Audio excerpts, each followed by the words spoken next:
tinokuchingamidzai kuchechi yeChrist Embassy yepamhepo yatinoita muchishona. Iko zvino hapachina chikonzero chokupedza svondo rose usina kupinda chechi, nokuti painopindwa unenge usipo, kuda wakanga uri kubasa pakaenda vamwe kuchechi, kuda wakanga uri parwendo, kuda chechi yeChrist Embassy haisati yakuwanikwa kwaunogara, kana kuti unofarira hako kudzidza shoko raMwari nechishona. Ino ndiyo yave chechi yako. Chipinda tinamati. Haleluya.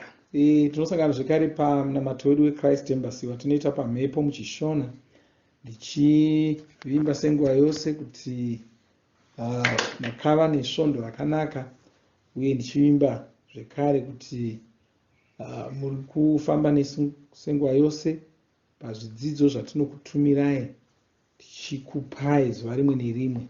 Haleluya. Toda kutenda mufudzi Kristu zvikuru nokuda kutipa mukana iyoyi kuti tigone kubatana pamwe chete tichidzidza shoko raMwari, tichinamata, tichisimbiswa mweya yedu, tichikurudzirwa. Ndinovimba kuti munobatisisa nguva idzodzi, hamudzitori sedzisina basa, uye sezvandinogara ndichikurudzira, kana uchibatana nesu paminamato iyi, usangopinda minamato iyoyi uri pakati pezvimwe zvakawanda-wanda. Zvitsaurire nguva yaunogara pasi uri wega, kana kuti uine vamwe vaunenge uchipinda navo, motozviudza kuti tava muchechi, mumbosiya kutaura panhare, mumbosiya kubata-bata, mumbosiya kurongedza-rongedza, mumbobvisa kana pane zvamanga muchidya kana muchinwa, mumbobvisira kure, mumbozviudza kuti tava muchechi. Nguva yatinayo yokunge tichinamata saizvozvi haina kumbonyatsoreba, saka zvinogona kuti uzvidzikamise wozviudza kuti kwenguva ino, kwezvinhambo izvozvi zvandinazvo, ndichamboita zvechechi, ndichambonamata, ndichambodzidza shoko raMwari. Patinenge tichinamatawo pamwe chete nesu. Patinenge tichiimba tichirumbidza Mwari, tichinamata Mwari, woimbawo pamwe chete nesu, tichirumbidza Mwari, uchinamata Mwari. Patinodaidzira mipiro, newewo pamupiro wako, usangorega zvichipfuura. Ndo kutopinda kwako chechi. Kana ukasadaro, unozowana kuti kuda uri kubatana nesu paminamato iyi, kuda nemhaka yekuti kwauri hakuna sangano raungabatana naro reChrist Embassy, kana kuti ripi zvaro, kana kuti kuda uri pabasa, kana kuti uri parwendo kana pai, ukasazvirovedzera kuti nokuzvidzikamisa kuti unyatsopinda chechi saizvozvi, mweya wako unotanga kungotonhora, wopedzisira zvinhu zvaMwari zvisisina zvazvinoreva. Ukazoita nguva yakareba uri kure nemasangano edu kudaro, unozopedzisira watochizomhova, wachitonhora zvachose. Saka moto wacho unoda kutoita zvokuchidzirwa. Unofanira kutozvirovedzera kuti akanda pachechi ndaakuita zvechechi. Uye tinokurudzira zvekare kuti utokoka vamwe vaunobatana navo kuti mupinde pamwe chete. Izvozvo zvinokubatsirawo kuti unozenge wakungwarira kuparidzirawo vamwe nokutendeusa vamwe nokudii. Saka chiKristu chako hachizodzimi, nokuti unenge uri kupinda minamato uchinamata pamwe chete nesu, unenge uri kukokawo vamwe, uchitendeusa vanhu, kusvikira watopedzisira watoita boka. Unogona kutotanga boka kwauri ikoko uchishandisa minamato iyoyi. Mipiro yako unenge uchipa zvekare, saka hausi kusarira kumashure pakupa, uri kutopawo. Saka zvese izvozvo zvakakosha kuti uite. Unofanira kutozvirovedzera nokuti unenge uri wega kana kuti unenge uri kumba kwako uri wega, unogona kungofunga kuti hapana ari kundoona wongotanga kungobata nokudi. Usadaro. Haleluya. Uchazoona kuti kana ukasazvirovedzera nenzira kwayo, uchazoona kuti nyange musi uchazopinda musangano muna vanhu, kugara pasi kwe kuchingokunetsa, nenguva uda kungosimuka nhare ikarira wauda kuenda kunoidavira, ukangofunga kuti regai nditaura nomwe munhu, pane zvandakangamwa, woda kutobuda panze kuti unotaura navanhu panze. Hazvina unhu izvozvo, hazvikubatsiri pamweya. Asi tichiri mumwedzi wekufungisisa shoko raMwari, tichigara pfungwa dzedu dziri pariri, ndo zvatakataurirwa namufudzi Chris vachifemerwa naMweya Mutsvene. Toda kuverenga zvekare tsamba yekutanga kuna Timoti chitsauko 4 ndima 15. Takambotaura ndima iyoyi. Kwaifungisisa pamusoro pemashoko iwayo, agare ari mupfungwa dzako, nepfungwa dzako dzigarewo dziri paari, ndiko kuti ubudirire muupenyu. Kubudirira kwako uku kunozobuda pachena, uchionekwa navanhu vose. Kwanzi kana ukafungisisa, pane zvinhu zvaanga ari kunyora achimutaurira kumusoro kwese uku, achimutaurira zvinhu izvozvo, akanoti anoti unofana kushingaira, unofana kufungisisa pamusoro pezvinhu izvozvo. Kwanzi fungisisa pamusoro pezvinhu izvozvo. Kwai fungisisa pamusoro pemashoko iwayo, mashoko iwayo agare ari mupfungwa dzako, nepfungwa dzako dzigarewo dziri paari. Gara pfungwa dzako dziri pamashoko iwayo, mashoko iwayo ngaagare ari mupfungwa dzako, uchifungisisa pamusoro pezvinhu izvozvo. Fudzi Kristu akatidzidzisa pamusoro pekufungisisa ikoku, zvakunoreva, kuti kufungisisa uku kunorevei. Vakatitsanangurira nokutitaridza kuti kufungisisa uku hakusi kungofunga chete, haungogumiri pakungofunga chete, uye kufungisisa ndozvakwagara kuchiita, hakungogumiri pakufunga. Chero muzvinhu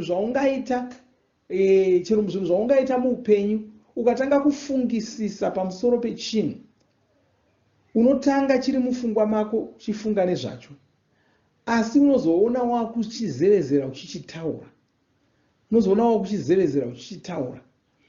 Ndo zvaunoita izvozvo. Hazvina basa kuti uri munhu mukuru kana mwana mudoko.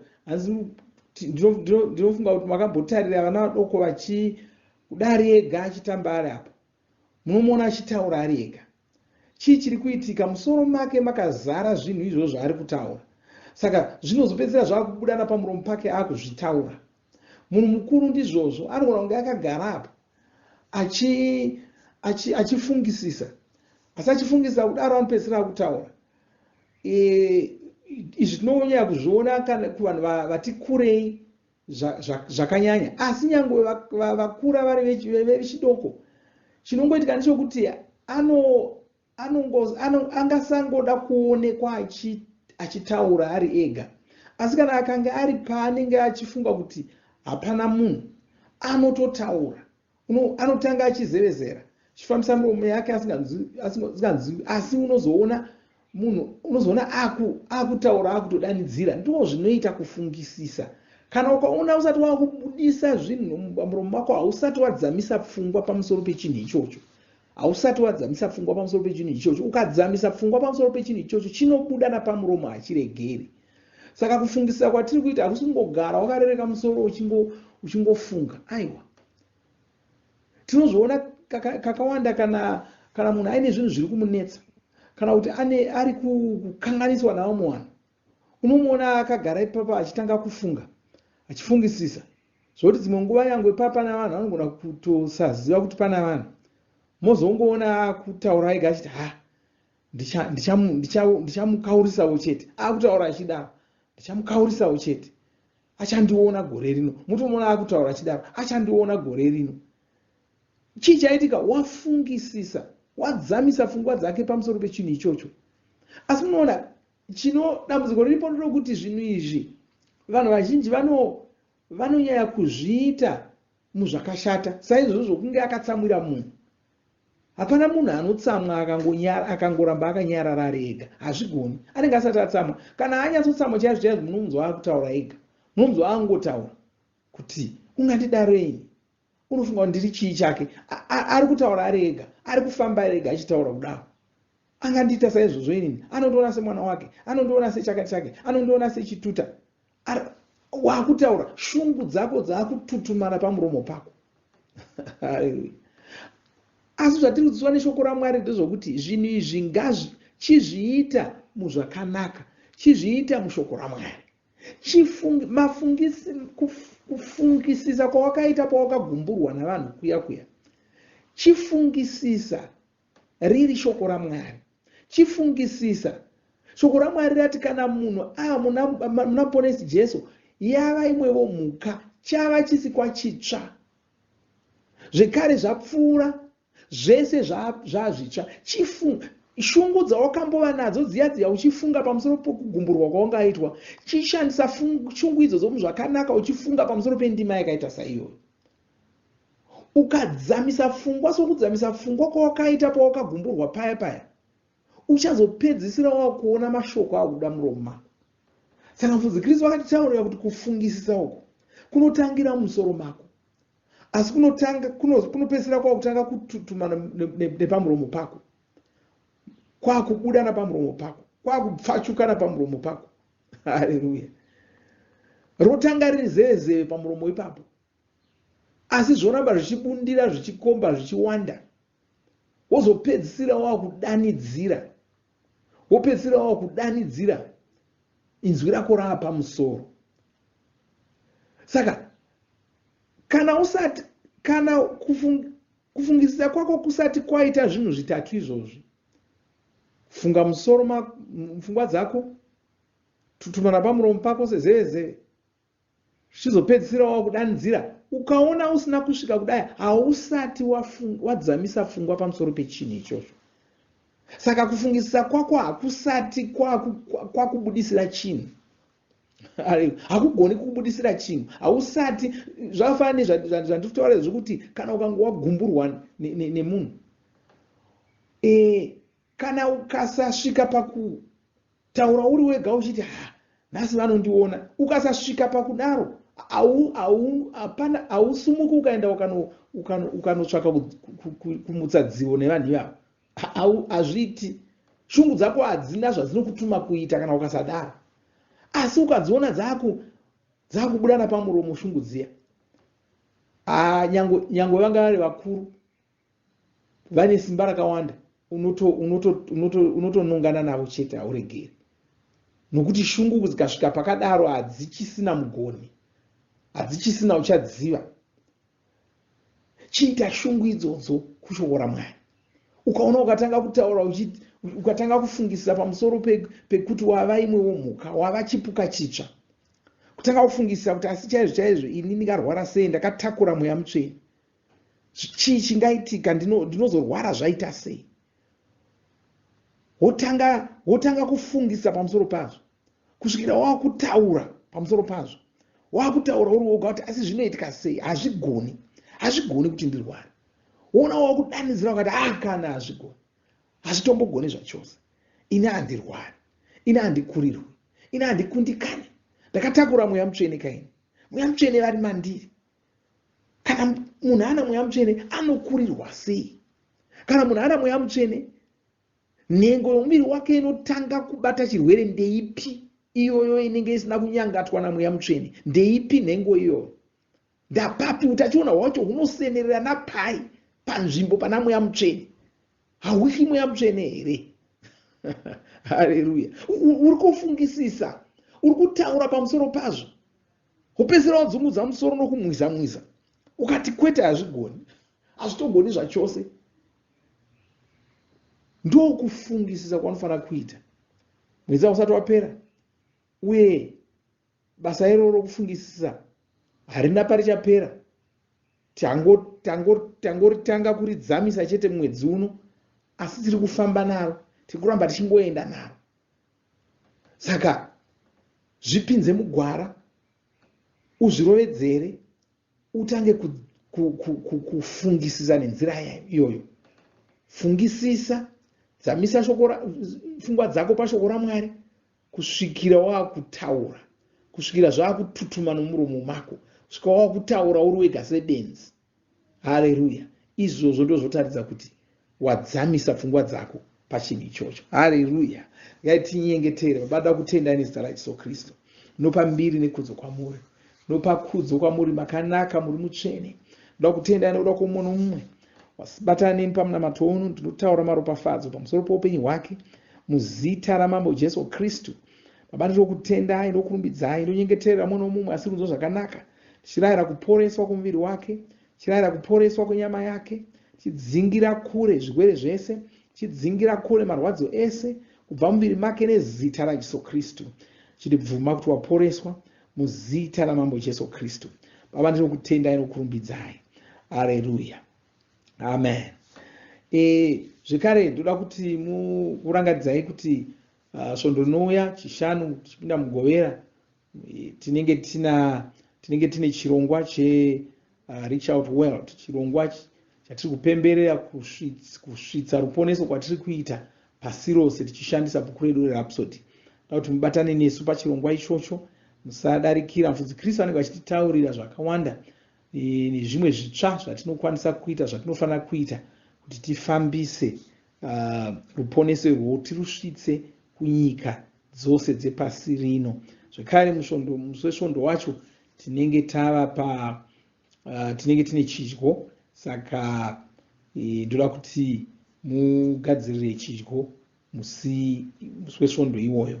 Mwari vakuropafadzei. Hatisati tapedza, ndoda kuti mubatane nesu patichaimba tichirumbidza Mwari, uye zvekare patichapedza, kana usati wagamuchira Jesu, ndoda kunamata newe kuti ugamuchire Jesu. Mwari vakuropafadze. Amen.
Shamisa, Shamisa, Ishemno Shamisa, Shamisa, Ishe, Shamisa, Shamisa, Ishemno Shamisa, Shamisa, Ishe. Shamisa, Shamisa, Ishem no Shamisa, Shamisa, Ishe, Shamisa, Shamisa, Ishem no Shamisa, Shamisa, Ishe.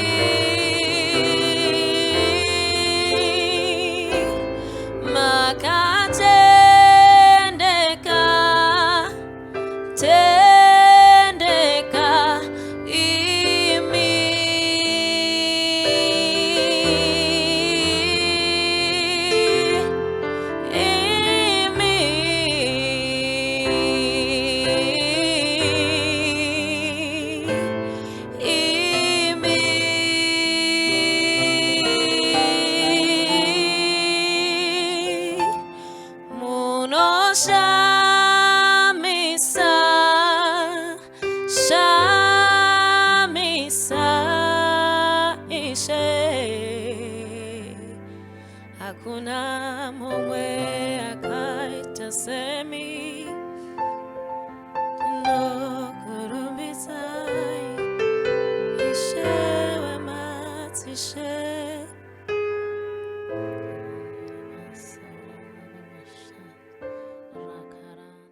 Tinovimba makomborerwa nemunamato wesvondo rino. Kana manga musati mazvarwa patsva, namatai mumashure mangu, muchidudza, muchirevesa. Taurai muchiti, Mwari vari kudenga, ndinouya kwamuri, ndinokoka Jesu, kuti vapinde mumwoyo mangu. Ndinokumbira kuti Jesu vatonge upenyu hwangu. Ndinopupura kuti Jesu ndivo vavaishe wangu. Saka ndinogamuchira upenyu usingaperi mumweya mangu. Ndazvarwa patsva, ndava chisikwa chitsva. Ndinokutendai. Amen. Makorokoto mazvarwa patsva, tinokugamuchirai muchechi yeChrist Embassy. Titumirei zita renyu nekwamunogara. Munogona kutumira iri SMS kana WhatsApp pa 0772 215 kana kutuma tsamba pa shonaror@gmail.com. Muchida kupa mpiro yenyu neEcocash, rovai namba *151*2*5*58225# motevera zvinenge zviri kutaurwa neEcocash ipapo. Kana muine nhare dzemazuva ano, munogona kushandisa KingsPay kupa mpiro yenyu. Shandisai kodi inoti TNIOG nemavara makuru. Tinoda kukuzivisai zvinotevera. Tinokurudzira kuti musadarikwe nezvidzidzo zveRhapsody. Zvidzidzei kuti shoko riwande mamuri, mugone kumirisana nezvinhu zvinonetsa muupenyu. Tinodavo kuzivisa vane nhare dzeEconet kuti *205# vava kugona kuwana Rhapsody panhare dzenyu kunyangwe musina WhatsApp.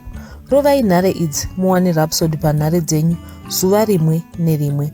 Munorova *205#, mosarudza daily devotional. Subscribe, shona Rhapsody muchishona.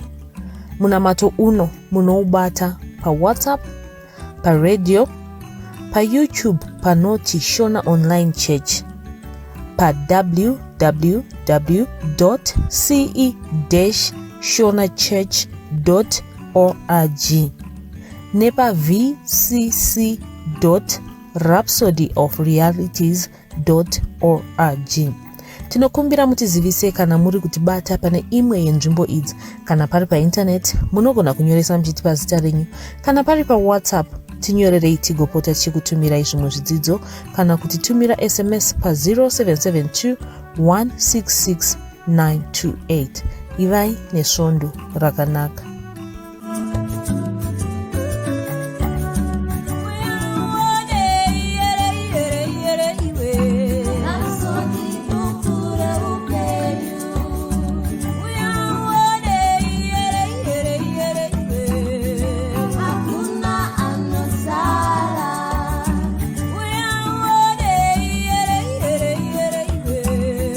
So deep,